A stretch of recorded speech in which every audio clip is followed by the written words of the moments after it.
What's going on, everybody? Hopefully you guys enjoyed the NFL draft. I'm going to be very honest with you guys. I wasn't really interested after the top 5 picks.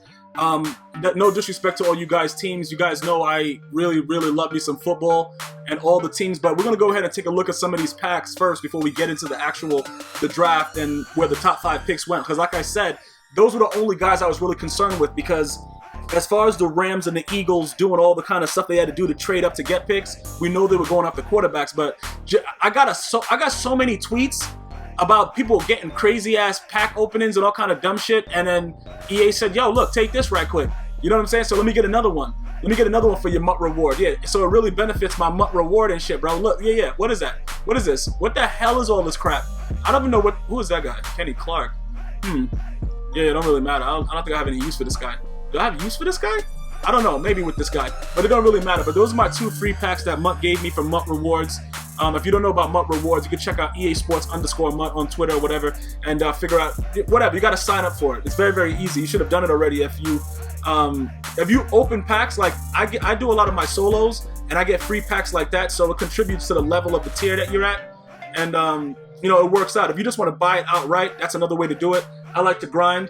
You know what I'm saying? So I grind it out. So we're going to go through all the solos. I'm going to give you little nips from each one, just so we don't wear you down. And even with all the nips, it was like 30 games or something, like 31 different moments. At the end of the whole thing, I'm going to show you all the packs that I got and everything that I opened. And it's going to be pretty much, that's what it's all about. You know what I'm saying? I'm going to go through it, let you guys see, because for some people it's beneficial. Me, I've never pulled a 99 overall. I've pulled high cards, but never a 99 overall. So, usually with that, it just stays that way. EA shows me love every now and again and gives me, decent cards when it's at that time when they're feeling like they should have mercy on my anus. But usually I'm getting anally raped on a regular basis, and I've learned to accept it as far as packs go. So let's go ahead and jump into the NFL draft. All right, first of all, Jared Goff to the Rams. I'm going to tell you this right now. As long as Jeff Fisher is the coach there will be no success in St. Louis. People are going to get mad at me, but most of the people that are real diehard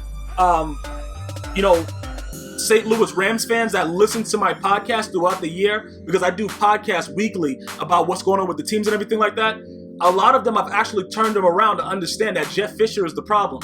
So if you're just watching this channel, if this is the first time you're watching a GmiasWorld video, I don't only do Madden. I do a lot of different things, podcasts, sports, NBA, all kinds of stuff I do. And I talk about different things with it. Jeff Fisher has been a loser since he was with the Tennessee Titans. He single-handedly ruined Vince Young's career. Listen, I understand as a coach that you don't like a player. I completely understand, because I've coached, so I know what it is. I can't say that I didn't like a player, but what I'm saying is, regardless of how you feel about that player, it's your job to do the best that you can do to bring out the most in that player. Now, depending on the relationship, it may require a lot of discipline, whatever, blah, blah, blah, but I'm talking about older men. You see what I'm saying? I've never coached grown men. I'm talking about high school, middle school, stuff like that, but grown men, it's different. Vince Young already has his attributes and stuff that makes him good. Jeff Fisher thinks he's a genius. He's not. He is the sole reason why the St. Louis Rams are not going to do anything. I'm just letting you guys understand that. Whatever you guys want to say, listen, I appreciate the fact that they drafted Jared Goff and all that kind of stuff like that. Congratulations to him and what he's going to be able to do for his family, the money that's coming to him in the NFL, all that stuff. But it's just the same thing with Johnny Manziel going to the Browns last year or the year before, however long he's been there. You knew what. Shout out to Golden Tate with that Fair Mary catch. You knew what was going to happen to Johnny Manziel when he went to the Browns. You know what I'm saying, bro? You know Mike Patton. He looks like a freaking blowfish on Earth walking around breathing air, dog. Like you can know a lot about what's going to happen. I know people are going to say it wasn't fair. He didn't want Johnny Manziel, whatever like that. A lot of these coaches that turn out to be successful, they don't get a lot of the things, right off the bat. They have to build with what they have. You understand what I'm saying? Like some coaches, what the hell? Okay, OBJ catch, I'll take it. They don't just say, you know what? Like, look at the Patriots. They got jacked out of their first round pick, right? Bill Belichick is going to find a way with Tom Brady, regardless if he gets suspended and the 4-game suspension holds. The Patriots are going to find a way to do what they need to do because it's coaching. That's what they get paid for. Jeff Fisher is a fucking joke. Excuse my French. I don't know if fuck is French, but I just wanted to say excuse my French. But I'm going to tell you this right now. It really bothers me that a lot of these other coaches don't get a chance, bro. They don't get a chance, and they have the skill to do what, Hugh Jackson has got another chance with the Browns. We'll see what he does with RG3, but he had the Oakland Raiders on the right track. And then you just get fired and shit. Like, it's really, really wild that guys like Marvin Lewis and shit is out there, just still coaching, and they're horrible. They are ridiculously horrible. And they're out there still coaching, actively doing whatever the F they want to do and effing up franchises. And nobody gives a F. And that's why I'm telling you right now, I hope and pray that Jared Goff has the most success in the world. But what the hell kind of catch was that? I highly doubt it under Jeff Fisher. That's where I'm going with that. With the Eagles, with Carson Wentz, listen, I'm going to go ahead and tell you this. Chip Kelly was a mad, fat scientist. The Eagles have potential. They have receivers. They can put some work in with him. I don't know what's going to happen with the whole Sam Bradford thing. He's requesting to be traded. I don't know if people can say that he's a bum because of the system he was in, because Chip Kelly really wanted a faster quarterback. And he really couldn't run the read option. He had to do like little running in the toss and flip to the tight end. Like, he wasn't really fast enough to utilize for Chip Kelly. Chip Kelly was doing whatever he wanted to do. He was an alleged racist, all kinds of stuff like that. At the end of the day, I don't give a F about what Chip Kelly was doing. I just want to see wins if I'm an Eagles fan. You see what I'm saying? Because the players, if they were being treated like that so badly, they're going to, another OBJ catch? They're going to find a way to voice their opinion. It's 2016. You're not really getting away with it like that. Like, back in the day, I'm pretty sure a lot of that happened with the merger and all the stuff that was going on. Black players may have been treated differently and things like that. But at this point right now, I don't really know. I can't really... Okay, he brought Riley Cooper back. Riley Cooper was a vicious, prejudiced man that was like, yo, I'll jump over the fence and kill all them niggas and fight all these niggas. He went away for a weekend to a vacation, came back, he wasn't prejudiced no more. You know what I'm saying? I really just don't know. I don't know. Maybe he's changed. You see what I'm saying, bro? Like, I don't know why he kept him and got rid of this other guy, got rid of all these guys, McCoy and everything like that. I can't really say anything. It's sort of like Mark Wahlberg. He reinvented himself. He was convicted of hate crimes. And then now he's hanging out with black guys and shit and, allegedly letting them use his bathroom. I don't know what's going on, bro. Can people change? Absolutely. They can change, but I just don't know. But I think now under new leadership, another failed Mary, good shit. Yo, EA loves me today. I think that they can do well. I think they can really, really do well. I've seen some video of Carson Wentz. I think he could go in there, put some work in. They have speed. He has a decent arm. I think they can get the ball down the field. I like the Eagles' chances with him. Because, you know what I'm saying? You're starting brand new. It's all, Chip Kelly's out of there. It's all new stuff happening. Let's see what goes on with that. Joey Bosa at number 3 to the Chargers. That pick concerned me a little bit because I think the Chargers need a little bit more than a pass rusher at this point. I think defensively, I can't really say they were really, really solid, but I don't think that people gave them enough credit defensively, probably because most of the games they were giving up multiple points, but they have talent on the defense. They have talent on their defense. I'm guessing that they had to take the most valuable player at the 3rd pick. And I think I've watched Joey Bosa play. The man, he has hammer moves, spin moves. He's a very, very versatile pass rusher, and I can understand the Chargers needed that. Phillip Rivers has his 19th kid, on the way and shit like that. He's just banging, but the offense, I believe, could have. I don't know, because Gates is taking steroids. All kind of stuff is going. They got to start doing some stuff. They got Green out there.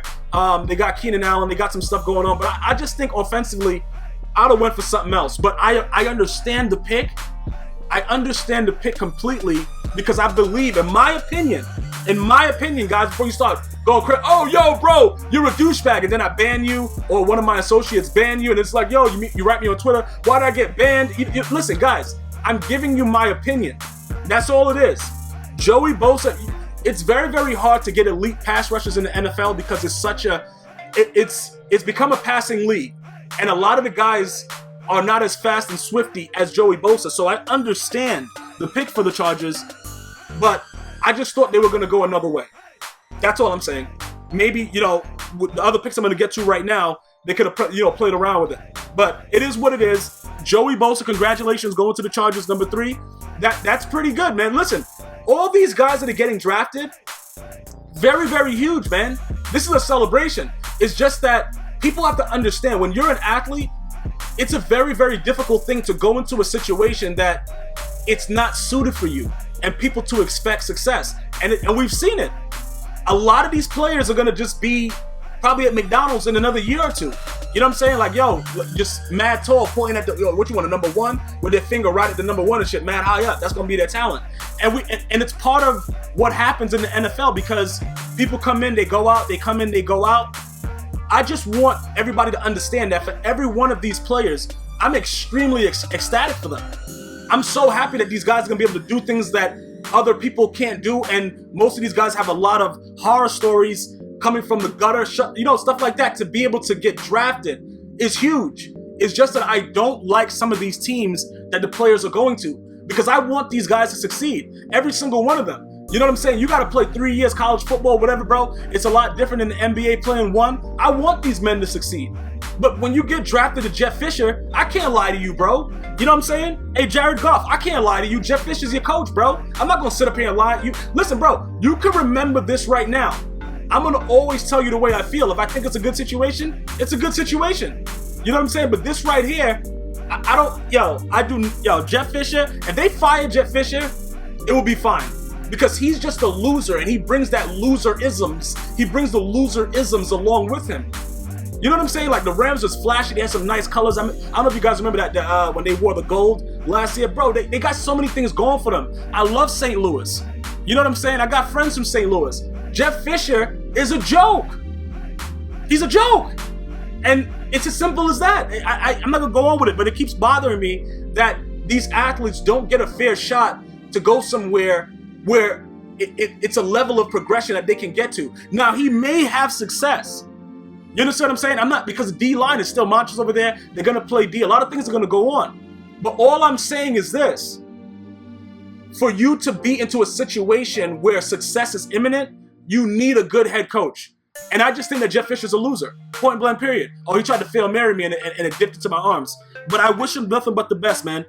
Number 4, this was crazy because I thought the Cowboys were going to take Jalen Ramsey, who went next to the Jags. But Ezekiel, or however you want to say it, Ezekiel Elliott, bro, wearing a belly shirt on the freaking the carpet, though. Like, dudes were tweeting about him hanging out with Michael Sam, all kind of stuff. It don't really, listen, I don't care about people's personal preference. I don't care what you want to do in your bedroom. All I want to know is when you're on the field, you're giving me 110%. Behind that Dallas Cowboys line, Ezekiel Elliott is going to replace, DeMarco Murray, or whatever his name is, who just went to the Eagles and, you know, I guess Chip Kelly hated him. He didn't even play most of those games.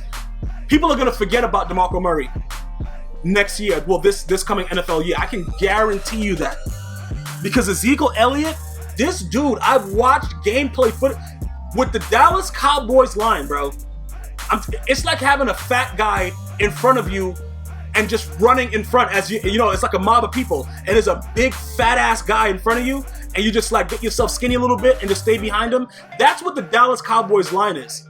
I believe that most guys that are underrated or just outright not good enough to make it on other teams can go behind that line and be successful. So when you get a guy like Ezekiel, oh man, you know, I'm speechless. You know what I'm saying? Other than Jerry Jones BS and Jerry Jones allegedly taking mad coke and just doing mad craziness and just being a complete moron with a lot of the decisions that he makes and not really focusing on what the Dallas Cowboys' needs are, I like that pick. I like them taking a running back because Darren McFadden had a nice year, but he's very, very injury prone and he doesn't have that many more years left, I believe. You know what I'm saying? Like, it's just a lot of different reasons why I think that the Dallas Cowboys made a great pick. I was expecting them to do something stupid like draft a punter in the first round. Seriously, because you already know how Dallas goes.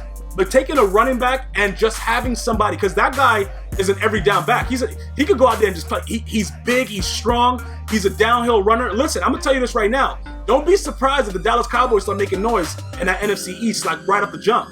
Just start going ape shit, bro. Because I still believe, what's the guy's name? I forgot what his name was. The cornerback from the Carolina Panthers, Josh Norman. If they would have had him at free agency earlier, the Giants would have got him instead of the other corner that they signed for ridiculous amounts of money, and it would have been a whole different thing. I do believe that right now, the way it stands, the NFC East, the Redskins, I don't know what's going to be going. You see, I don't really know what's going to be going on as far as the Redskins. getting Josh Norman or whatever. I don't know how much impact he's going to have. Kirk Cousins, I don't really know. I can't really foresee them being that dominant force. But you see with the Cowboys are dangerous because you got to remember, Tony Romo was out for most of the year. Then they didn't have a running game, and then backup quarterbacks couldn't win games because they didn't have guys suitable to go out there and make those plays. With Ezekiel Elliott, that right there. Listen, if Tony Romo could just stay healthy a little bit, you see what I'm saying, bro? A little bit. It's going to be some problems out there. Look, I'll be the first to tell you that the Dallas Cowboy fans are crazy. I got a lot of them around me right now. They don't give a F. They'll see red and say it's purple. Those guys, Dallas Cowboys fans are crazy. They always think that their team is still America's team, all that stuff like that. This pick right here, I'm telling you guys, if you take the pressure off Tony Romo and run the ball more with a guy that can run the ball like Ezekiel, I'm telling you right now, it's going to be a problem. Just saying, be prepared for that. Number 5, Jalen Ramsey, and this is where I just turned the TV off after this happened. Okay, going to the Jaguars. The Jaguars, I like the Jaguars, and I like Blake Bortles. I like what they were doing. I've been saying that. I don't really like the Dolphins as much. Once they spent all that money on the Ndamukong Suh, I was pretty much done with the Dolphins. I like where the Jags are going.